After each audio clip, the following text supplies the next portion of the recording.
Dalam heningnya suatu malam, datanglah malaikat Jibril atas perintah Allah Subhanahu wa Ta'ala kepada Nabi. Jibril mengajak Nabi menuju sumur Zam-Zam. Disinilah hati dan jiwa Nabi dibersihkan oleh Jibril untuk kedua kalinya. Setelah yang pertama ia lakukan saat Nabi berusia 4 tahun. Wahai Nabi, tenangkan hatimu. Berbalinglah, aku akan membersihkan hatimu dan jiwamu untuk Jibril. Pembelahan dan pembersihan dada Nabi pun berlangsung dalam waktu yang tidak lama. Seakan tak terjadi apa-apa pada tubuh Nabi. Saat Jibril menyelesaikan tugasnya, ini adalah sebuah persiapan karena Nabi akan bertemu dengan Allah Subhanahu wa Ta'ala. Ketika Nabi membuka mata, seekor hewan putih menyerupai kuda dengan kuda sayap di punggungnya telah ada di depannya. Buruk yang lengkap dengan pelana dan tali kekangnya. Buruk ini telah terakhir ditunggangi oleh Nabi Isa alaihissalam sekitar 500 tahun sebelumnya. Kecepatan buruk melesat secepat kilat cahaya. Sejauh mata memandang, buruk meringkik. Wahai buruk, tenanglah, sungguh beruntungkan kali ini hamba Tulia telah ditapikan menaikkan tubuhmu. Buruk terbang melintasi kota Mekah menuju Palestina. Jibril mengajak Nabi melupakan sesaat tentang Mekah yang penuh masalah. Nabi pun sampai di Masjidil Aqsa. Kemudian atas perintah Jibril, ia melakukan sholat 2 rakaat. Selepas sholat, Jibril membawa 2 minuman berupa susu dan khamar. Wahai Nabi, engkau Ambillah salah satu dari minuman ini. Dan tahulah. Nabi pun mengambil minuman yang diberi susu. Ambil Nabi Ambil susunya deh. Wahai Nabi, engkau telah memilih sesuai fitrah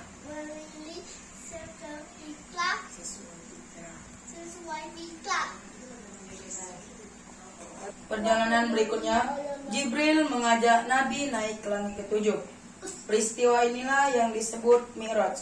Hanya dalam waktu sekejap, mereka berdua telah sampai di pintu pembatas, yaitu pintu langit dan dunia. Assalamualaikum. Wahai penjaga pintu langit, Wahai penjaga pintu langit, penjaga pintu langit, bukalah pintunya. Aku Bersama Nabi sama Nabi yang mulia. Waalaikumsalam. Waalaikumsalam. Apakah engkau diperintah oleh Allah? Nah, Pintu pun terbuka. Malaikat penjaga mengucap salam kepada Nabi dan menyambutnya. Jibril dan Nabi melintasi di langit pertama. Ada seorang lelaki bersama ruh-ruh manusia. Jika ia melihat ke arah kanan, maka ia tertawa. Jika ia melihat ke arah kiri, maka ia menangis. Siapakah laki-laki itu, wahai Jibril? Dia adalah Nabi Adam. Ucapkan salam kepadanya.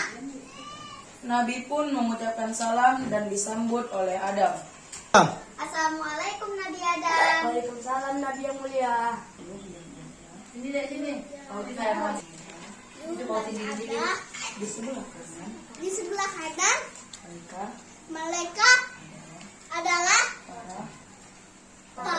Palok Suada, sedangkan di kiri adalah orang yang sesat. Dalam perjalanan ini, Nabi juga diperlihatkan azab bagi orang yang suka memakan harta anak yatim. Nabi dan Jibril kemudian sampai di langit kedua. Di langit ini mereka bertemu dengan Nabi Yahya dan Nabi Isa. Ucapkan salam dan sambutan hangat terjadi seperti sebelumnya. Mereka naik ke langit ketiga. Di langit ini mereka dipertemukan dengan Nabi yang berparas rupawan, yakni Nabi Yusuf alaihi salam. Assalamualaikum wahai Nabi Yusuf, aku Muhammad. Waalaikumsalam wahai Nabi Muhammad, aku telah mengenalmu. Semoga engkau selalu diliputi kebahagiaan.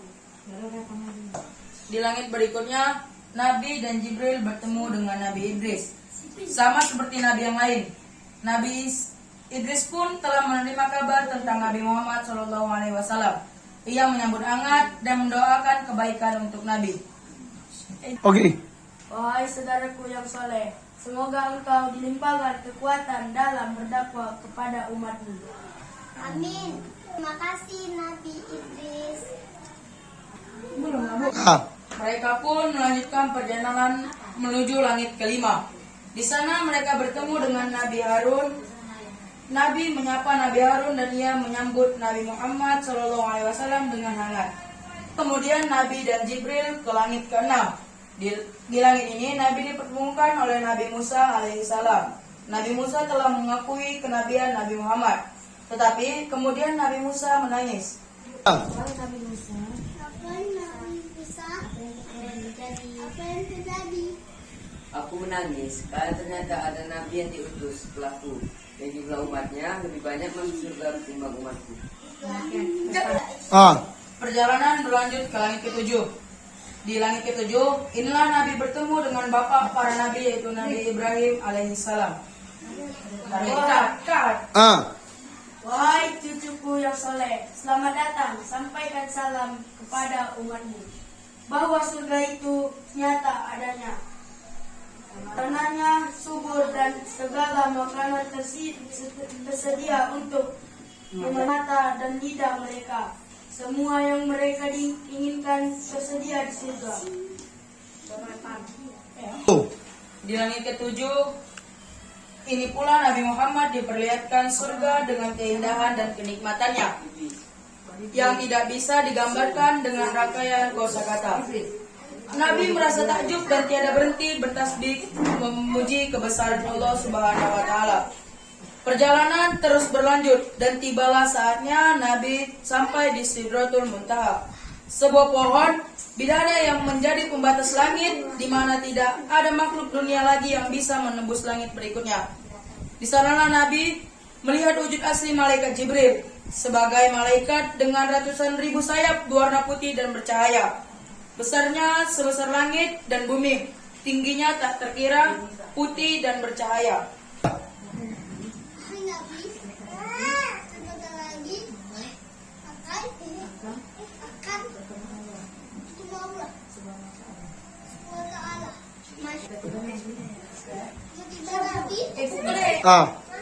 Tiba-tiba Nabi dinaikkan lagi menuju Allah Subhanahu wa taala. Tubuhnya mendekat kepadanya dalam jarak yang sangat dekat. Tetapi Nabi tak bisa melihat Allah secara langsung. Nabi melihat dengan hatinya. Allah Subhanahu wa taala memberikan kewajiban menunaikan salat sebanyak 50 waktu dalam sehari. Nabi pun turun dan bertemu Musa di langit ke-6. Wahai Nabi Muhammad, kembalilah kepada Allah, mintalah ringanan. Aku yakin umatmu takkan sanggup lakukannya. Nabi kembali menghadap Allah Subhanahu wa taala. Jumlah waktu sholat pun diringankan menjadi 10 waktu dalam sholat sehari semalam. Nabi turun kembali dan bertemu dengan Nabi Musa alaihi salam. Nabi Muhammad, aku kira umatmu masih keberatan dengan jumlah waktu sholat itu. Mintalah keringanan lagi kepada Rabbmu. Nabi pun kembali menuju Allah Subhanahu wa taala. Dan jumlah waktu sholat diturunkan menjadi 5 waktu dalam sehari semalam. Nabi kembali turun lagi dan bertemu Nabi Musa alaihi salam ke langit ke-6. Kembalilah lagi wahai Nabi Muhammad, mintalah keringanan lagi untuk umatmu. Wahai Nabi Musa, aku telah malu kepada Rabbku. Aku ridho dengan keputusan ini. Nabi pun turun bersama malaikat Jibril. Tiba-tiba terdengar suara dari langit. Wahai Muhammad, kau telah menerima perintahku. Sesungguhnya aku telah memberi keringanan kepada hamba-hambaku. Setibanya di Masjidil Aqsa, Jibril menghadirkan para ruh nabi-nabi terdahulu untuk menjadi makmum sholat, sedangkan Nabi Muhammad menjadi imamnya. Setelah itu, Nabi kembali menaiki punggung burak menuju Masjidil Haram Mekah. Jadi perintah sholat 5 waktu ini sama pahalanya dengan sholat 50 waktu. Assalamualaikum. Jadi hikmah dari Isra Mi'raj adalah waktu singkat telah tersebar luas kabarnya di masyarakat Mekah.